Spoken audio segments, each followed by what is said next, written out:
Hello, good evening. आप सभी लोगों का हमारी जीवा क्लासेस में स्वागत है। आज हम हिंदी के अंतर्गत पढ़ेंगे अलंकार। हिंदी के अंतर्गत हमने अलंकार की सीरीज की शुरुआत की थी। इसके पहले हमने अलंकार के बारे में पढ़ा था कि अलंकार दो प्रकार के होते हैं, अर्थालंकार और शब्द अलंकार। इसके पहली क्लास में हमने पढ़ लिया था, अपने शब्द अलंकार के बारे में हमने पढ़ लिया है। आज हम पढ़ेंगे अर्थालंकार के बारे में। अर्थालंकार क्या होता है? अर्थालंकार के अंतर्गत हम पढ़ेंगे बहुत से प्रकार होते हैं, लेकिन जो प्रमुख रूप से अलंकार हैं, उन अलंकारों के बारे में हम चर्चा करेंगे जिनके बारे में एग्जाम में पूछा जाता है। ऐसे हम पढ़ेंगे तो पढ़ नहीं पाएंगे और सब कंफ्यूज हो जाएंगे, लेकिन उतना ही पढ़ेंगे जितना हमारे एग्जाम के पॉइंट ऑफ व्यू से इम्पोर्टेंट है। वही चीज़ हम अलंकार के बारे में पढ़ेंगे, वही अलंकार पढ़ेंगे। तो अर्थालंकार की परिभाषा लिखोगे, जहाँ शब्द के कारण, परिभाषा लिख लो अर्थालंकार की, जहाँ शब्द के कारण नहीं बल्कि अर्थ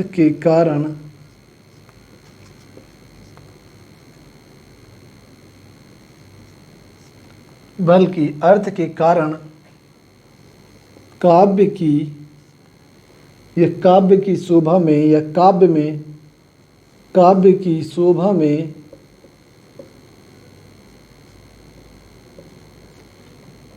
वृद्धि हो जाए, वृद्धि या रमणीयता आ जाए।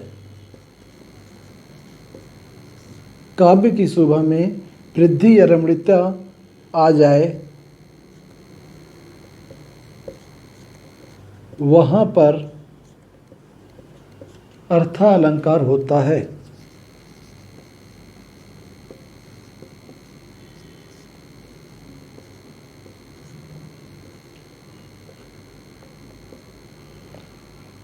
अलंकार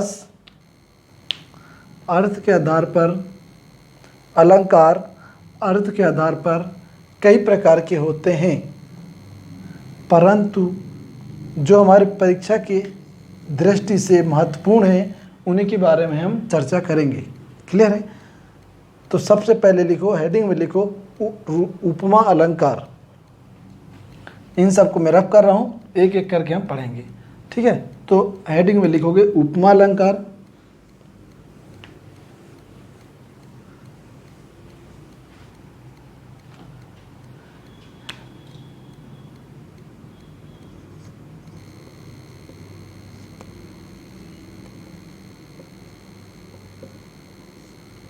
उपमा अलंकार होता है जब रूप, रंग या वर्ण भेद या गुण धर्म के आधार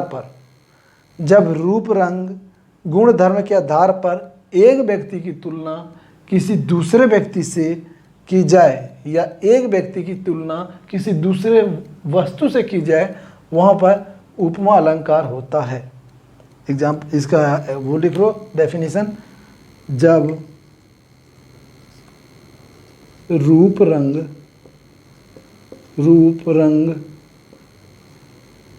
गुण धर्म के आधार पर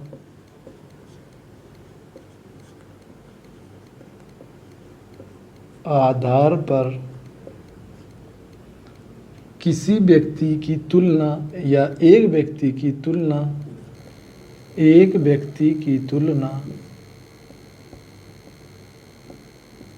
किसी अन्य व्यक्ति से की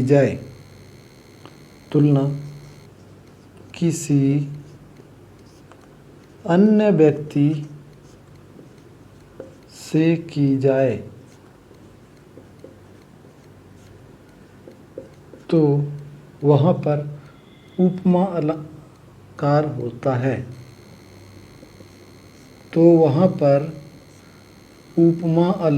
होता है।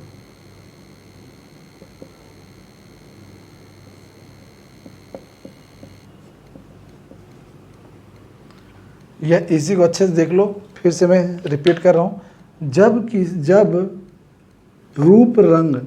जब रूप रंग गुण धर्म के आधार पर एक व्यक्ति की तुलना किसी अन्य, यहां पर लिखना था किसी अन्य व्यक्ति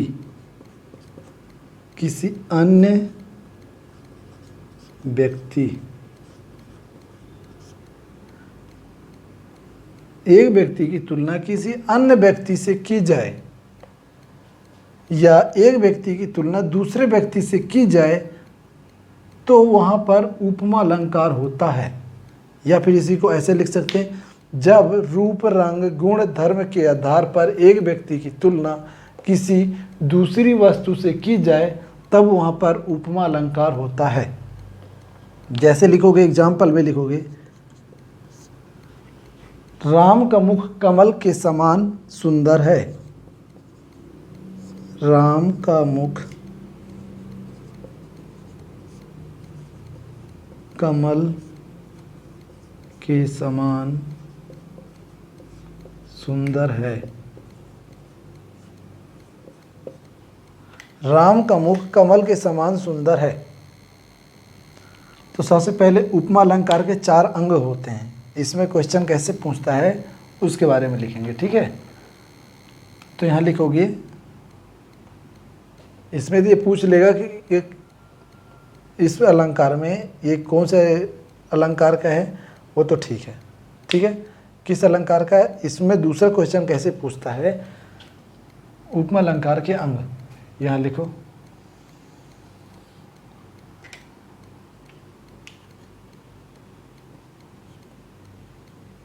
उपमा अलंकार के 4 अंग हैं। 4 अंग कौन कौन से हैं? उपमेय, पहले लिखोगे उपमेय। उपमेय क्या होता है, लिखो, जिसकी उपमा दी जाए। दूसरा उपमान, उपमेय उपमान, जिससे उपमेय दी जाए, जिसकी उपमा दी जाए, जिससे दी जाए। तीसरा होता है समानतावाचक शब्द। मैं बताऊंगा समानतावाचक शब्द क्या होता है। और चौथा है, 1 2 3 4, चौथा है समान धर्म।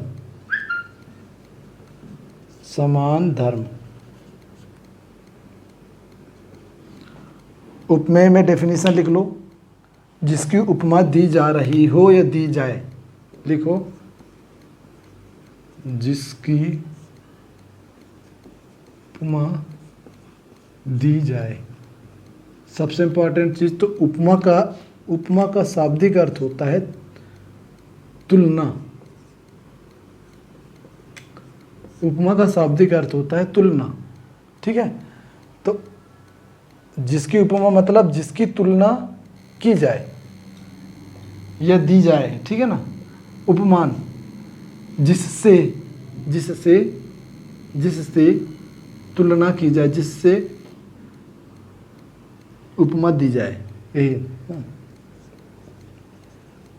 जिससे उपमा दी जाए।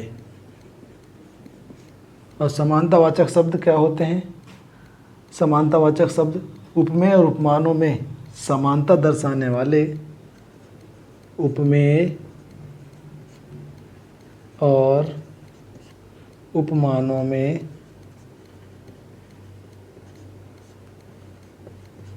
समानता दर्शाने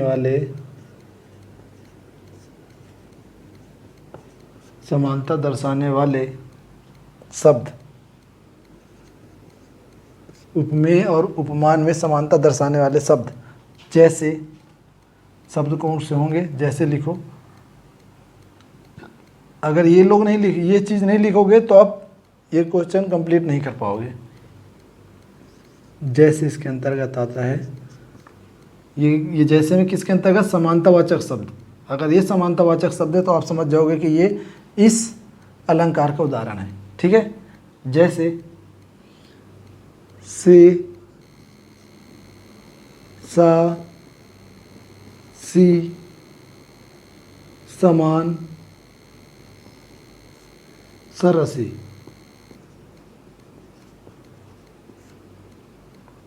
ये इसके समानतावाचक शब्द हैं। इसके बाद आता है समान धर्म। हमने लिखवाया था समान धर्म।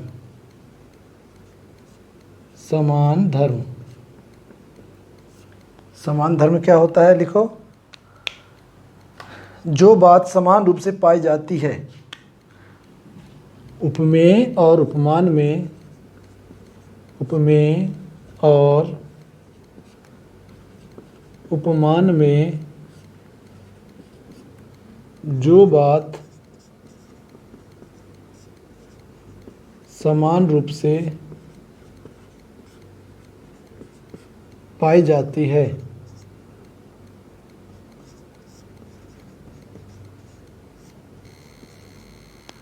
उपमेय और उपमान में जो बात समान रूप से पाई जाती है वही क्या होता है?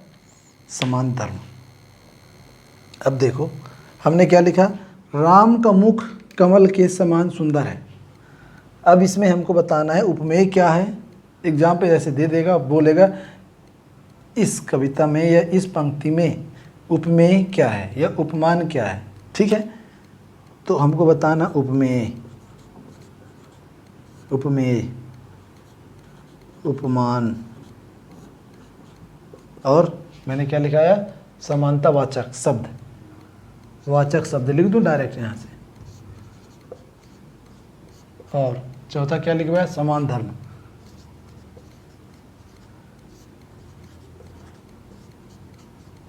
अब देखो एग्जाम में पूछता है, ऐसे पंक्ति दे देगा, पंक्ति दे देगा और पूछेगा इसमें उपमेय क्या है, उपमेय क्या है, उपमेय क्या है। अब मैं ऐसे पूछूं कि उपमेय क्या होगा, तो मैंने क्या लिखवाया? उपमेय की परिभाषा, जिसकी उपमा दी जाए, मतलब जिसकी तुलना की जाए। उपमेय, उपमा का मतलब मैंने बताया शाब्दिक अर्थ क्या होता है? तुलना। तो जिसकी तुलना की जाए, उपमेय का मतलब है जिसकी तुलना की जाए। यहाँ पर किसकी तुलना की जा रही? राम का मुख कमल के समान है, तो उपमा क्या हो जाएगा? उपमेय क्या हो जाएगा? राम। तो ये क्या हो जाएगा हमारा? उपमेय राम। क्यों? कि राम की तुलना की जा रही किससे? कमल से। किससे की जा रही? कमल से। कहे के क्या बोल रहा है? राम का मुख कमल के समान सुंदर है ना। तो राम का मुख क्या हो जाएगा यहाँ पर? उपमेय। क्यों? क्योंकि राम की तुलना किससे की जा रही है? किसी प्रसिद्ध उपमेय या किसी प्रसिद्ध उपमान से। राम की तुलना किसी प्रसिद्ध उपमान से की जा रही है, इसलिए यहाँ पर क्या हो जाएगा? राम क्या हो जाएगा?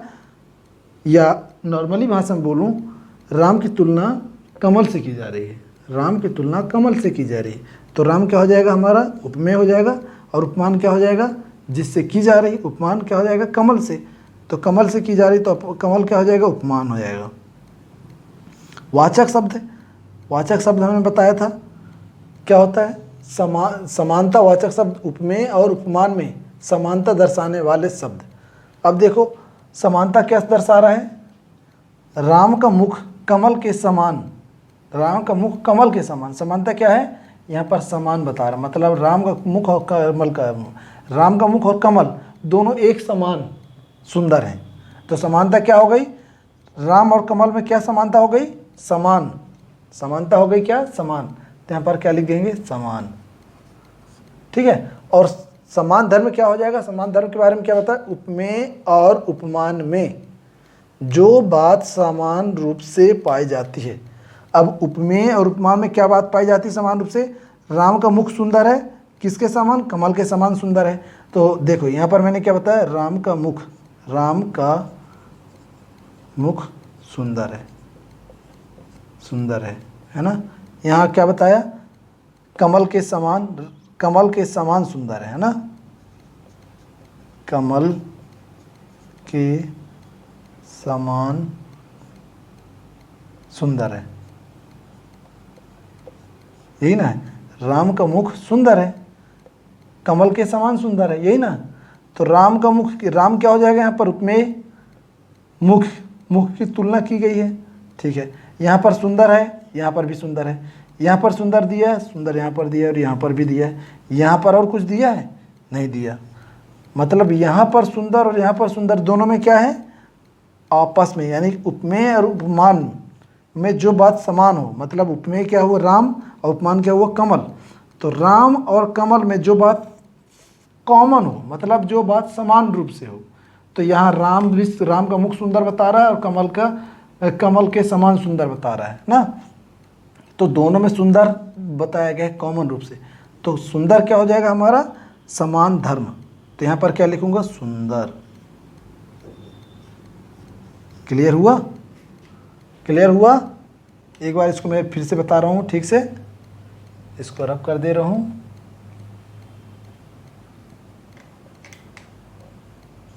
मैंने क्या बताया? राम का मुख कमल के समान सुंदर है। राम का मुख कमल के समान सुंदर है। तो उपमेय उपमान, एग्जाम में पूछता है कि इस पंक्ति में उपमेय क्या है? उपमेय मतलब जिसकी तुलना की जाए। उपमेय क्या हो जाएगा? यहाँ पर किसकी तुलना की जा रही है? राम की तुलना की जा रही है, तो उपमेय राम हो जाएगा, सीधी सी बात है। किससे की जा रही है? जिससे की जाती है।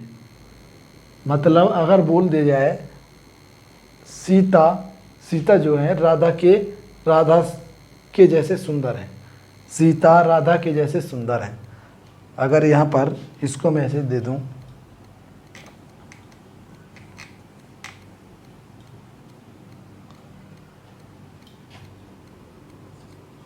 सीता राधा के जैसे, यहाँ पर ना मिटा करके किसी एक्टर का नाम ले देता हूँ, कैटरीना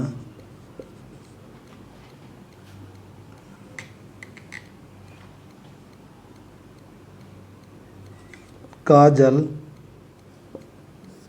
अग्रवाल,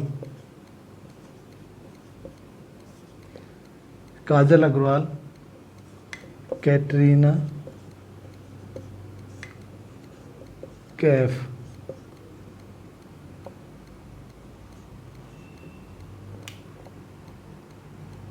के जैसी सुंदर है, के जैसी सुंदर है, सुंदर है।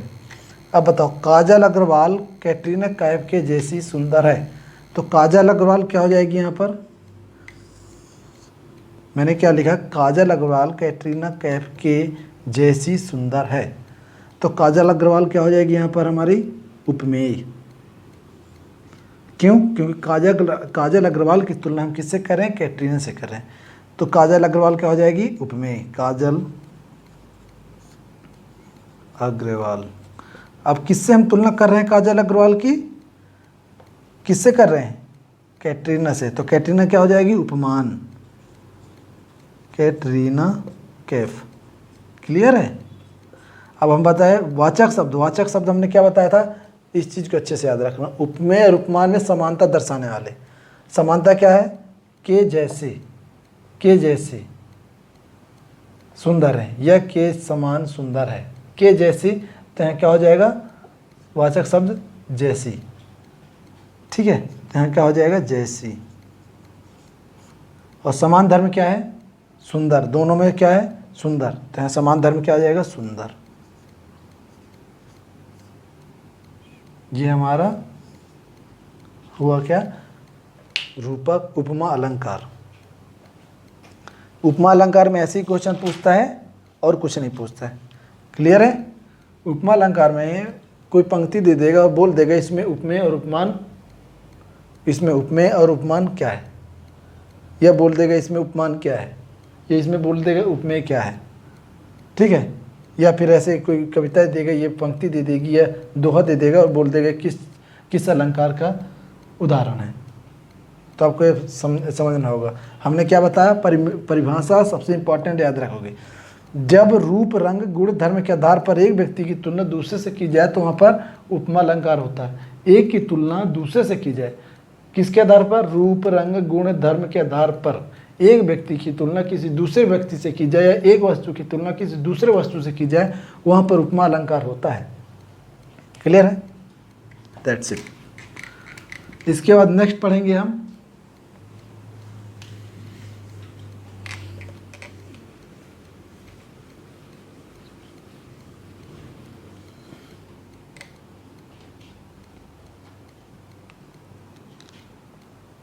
लिखो, रूपक अलंकार।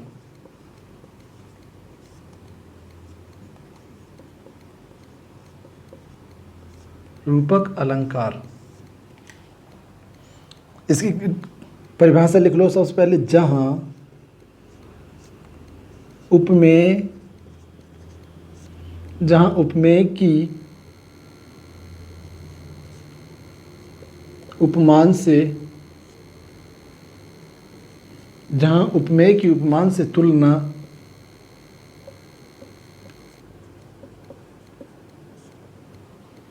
नहीं की जाए, नहीं की जाए। हमने क्या लिखा है? जहां उपमेय की उपमान से तुलना नहीं की जाए, बल्कि उपमेय क्या है हमने बताया? जिसकी तुलना की जाती है। उपमान क्या है? जिससे की जाती है। जैसे मैंने बताया था, राम का मुख किसके समान है? कमल के समान है, हमने बताया था ऐसे ही। तो ऐसे ही अगर किसी लड़की की तुलना किसी दूसरे लड़की से कर रहे हो, पहली की लड़की की तुलना दूसरी लड़की से कर रहे हो, तो पहली वाली लड़की क्या कहलाएगी? उपमेय। दूसरी वाली लड़की क्या कहलाएगी? उपमान। तो वैसे यहाँ पर बोला है, जहाँ उपमेय की तुलना, जहाँ उपमेय की तुलना उपमान से नहीं की जाए। ये इसको ऐसे भी लिख सकते थे, उपमेय की तुलना उपमान से नहीं की जाए। मैंने क्या लिखा? उपमेय की उपमान से तुलना नहीं की जाए, बल्कि, बात बराबर हुई ना, बल्कि उपमेय को ही, बल्कि उपमेय को ही, बल्कि उपमेय को ही उपमान का रूप मान लिया जाए। उपमेय को ही उपमान का रूप मान लिया जाए।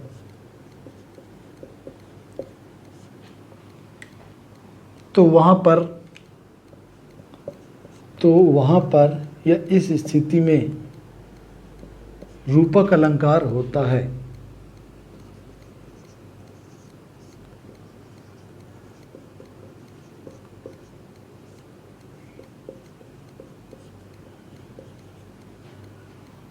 या फिर हम ऐसे इसको दूसरे शब्द में कह सकते हैं, जहाँ उपमेय में उपमान का आरोपण, दूसरे शब्दों में लिखो, दूसरे शब्दों में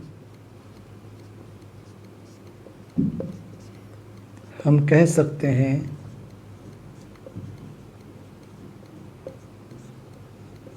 कि जहाँ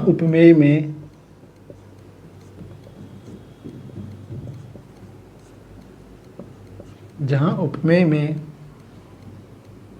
उपमान का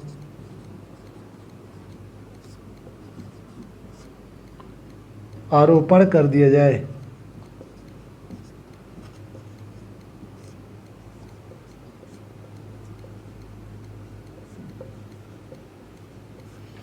दूसरे शब्द हम कह सकते हैं कि जहाँ उपमेय में उपमान का आरोपण कर दिया जाए, वहाँ पर रूपक अलंकार होता है।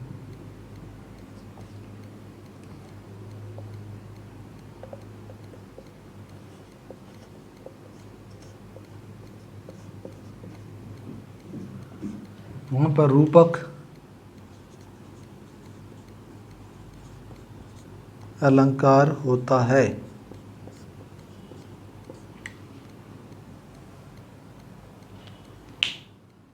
ठीक है, आगे लिख लो। रूपक अलंकार में उपमेय होता है और उपमान भी होता है। रूपक अलंकार में उपमेय भी होता है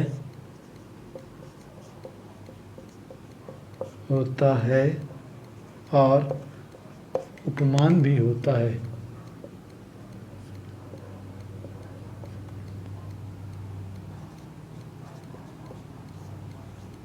रूपक अलंकार में उपमेय भी होता है और उपमान भी होता है। रूपक अलंकार का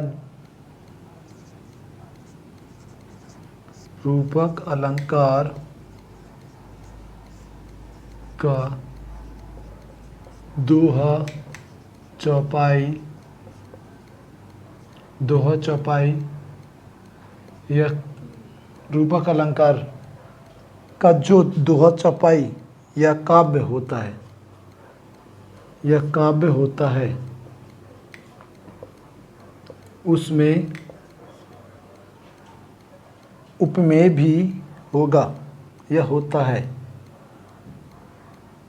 रूपक अलंकार में उपमेय भी होता है और उपमान भी होता है। रूपक अलंकार का दोहा चौपाई काव्य होता है, उसमें उपमेय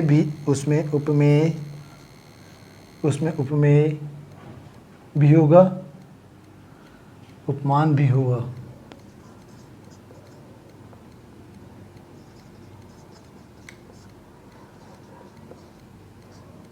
और उपमान भी होगा। लेकिन यहाँ पर आता है क्या वर्ड, लेकिन इन दोनों के मध्य तुलना नहीं की जाती। लेकिन इन दोनों के मध्य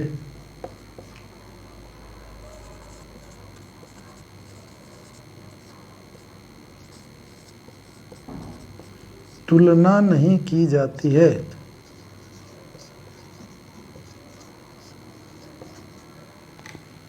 यही कारण है कि रूपक अलंकार में वाचक शब्दों को लेख नहीं होता है।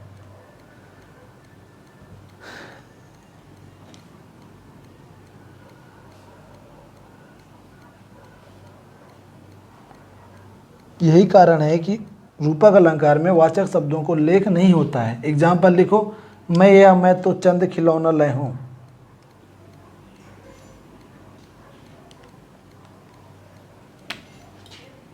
इसके आगे लिखो, यही कारण है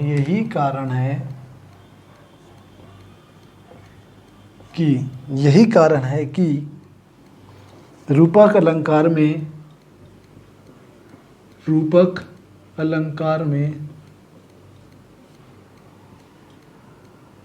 वाचक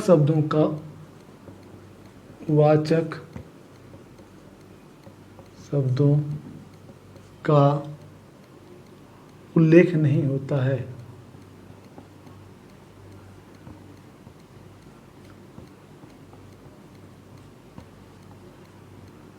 इसका एग्जाम्पल लिखो, मैं तो चंद खिलौना लय हूं।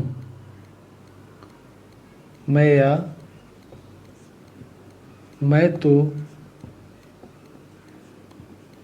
चंद डैश खिलौना लय हूं।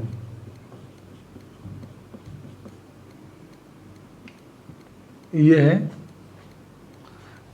मैं तो चंद खिलौना लय हूं। इसमें देखो, जहां उपमेय की उपमान से तुलना नहीं की जाए बल्कि उपमेय को ही उपमान का रूप मान लिया जाए, वहां पर रूपक अलंकार होता है। दूसरे शब्दों में हम कह सकते हैं कि जहां उपमेय में उपमान का आरोपण कर दिया जाए वहां पर रूपक अलंकार होता है। उपमेय की तुलना उपमान से नहीं की जाए बल्कि उपमान को ही उपमेय को ही उपमान का रूप मान लिया जाए। क्या बोला, उपमेय की तुलना उपमान से नहीं की जाए बल्कि उपमेय को ही उपमान का रूप मान लिया जाए, वहां पर रूपक अलंकार होता है। रूपक अलंकार, तो यही कारण है। हाँ, दूसरे शब्द हम क्या कह सकते, जहां उपमेय में उपमान का आरोपण कर दिया जाए वहां पर रूपक अलंकार होता है। यह रूपक अलंकार में भी होता है और रूपक अलंकार में उपमेय भी होता है। रूपक अलंकार में उपमेय भी होता है और उपमान भी होता है। रूपक अलंकार का दोहा चौपाई या काव्य जो होता है उसमें उपमेय भी होगा और उपमान भी होगा। लेकिन सबसे इम्पॉर्टेंट चीज़ ये, इन दोनों के मध्य तुलना नहीं की जाती है। उपमेय भी होता है और उपमान भी होता है। जो रूपक अलंकार का जो क्या हो दिया होगा, दोहा चौपाई जो भी दी होगी, दोहा चौपाई या जो कोई कविता, ठीक है, उसमें उपमेय भी होगा उपमान भी होगा। लेकिन इन दोनों के मध्य तुलना नहीं की जाती है। जैसे यहाँ पर बोला, मैं तो चंद खिलौना लय हूँ। यहाँ पर क्या हो जाएगा मैया, मैं तो चंद खिलौना ले हूँ, मैया मैं तो चंद खिलौना ले हूँ। तो चंद खिलौना यानी चंद्रमा, और खिलौना यानी खेलने वाला, चंद्रमा के समान खिलौना ले हूँ। बालक बोलते हैं अपनी माँ से, बालक कृष्ण अपनी माँ से बोलते हैं कि मैया मैं तो चंद खिलौना ले हूँ। लेकिन सबसे बड़ी इसकी सबसे अच्छी पहचान है रूपक अलंकार की पहचान। नोट में लिखो रूपक अलंकार की पहचान, कि रूपक अलंकार में इसको क्या बोलते हैं, योजक चिन्हों का प्रयोग होता है। जहाँ पर कविता में योजक चिन्हों का प्रयोग होगा वह रूपक अलंकार का उदाहरण होगा। दूसरा देखो, इसी में ये योजक चिन्ह इसको बोलते हैं, तो इसको क्या बोलेंगे हम, रूपक अलंकार का उदाहरण है। दूसरा उदाहरण देखो, राम समय सिंधु चंचल है भारी, समय डॉट या योजक चिन्ह डैश समय सिंधु चंचल है भारी।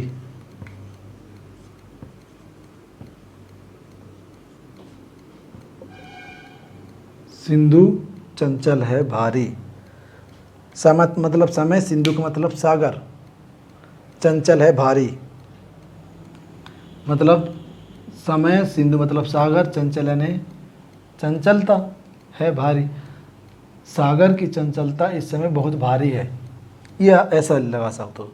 चरण कमल बंदो हरि सही, तो ये है देखो, जैसे चिन्ह योजक चिन्हों को यहाँ पर प्रयोग हुआ, यहाँ पर प्रयोग हुआ, तो आप ये योजक चिन्ह देख करके आप क्या बोलोगे, रूपक अलंकार है। आप सब भूल जाइए, कुछ मत याद रखिए, बस इसको पढ़ लीजिए। अगर एग्जाम में पूछता है तो ये पूछेगा परिभाषाओं से, जहाँ उपमेय में उपमान का आरोपण कर दिया जाए, जहाँ उपमेय में उपमान का आरोपण कर दिया जाए, या बोल दे उपमेय में उपमान का आरोपण कर दिया जाए, वहाँ पर कौन सा अलंकार होता है, तो क्या लिखोगे, रूपक अलंकार। या फिर बोल दे उपमेय की तुलना उपमान से नहीं की जाए बल्कि उपमेय को ही, या बोल दे उपमेय को ही उपमान का रूप मान लिया जाए, इतना बोल दे उपमेय को ही उपमान का रूप मान लिया जाए, वहाँ पर कौन सा अलंकार होगा, तो क्या बताओगे, रूपक अलंकार। क्लियर है। रूपक अलंकार में उपमेय भी होता और उपमान भी होता, मगर इन दोनों के मध्य तुलना नहीं की जाती है। इसका सबसे अच्छा पहचान क्या है, योजक चिन्ह अगर होते हैं, अगर दिए होते हैं, अगर एग्जाम्पल में योजक चिन्ह, तो समझो ये इसी चीज़ के उदाहरण है। क्लियर है, दैट्स इट। आज की क्लास हम यहीं पे समाप्त करते हैं, कल मिलेंगे, धन्यवाद।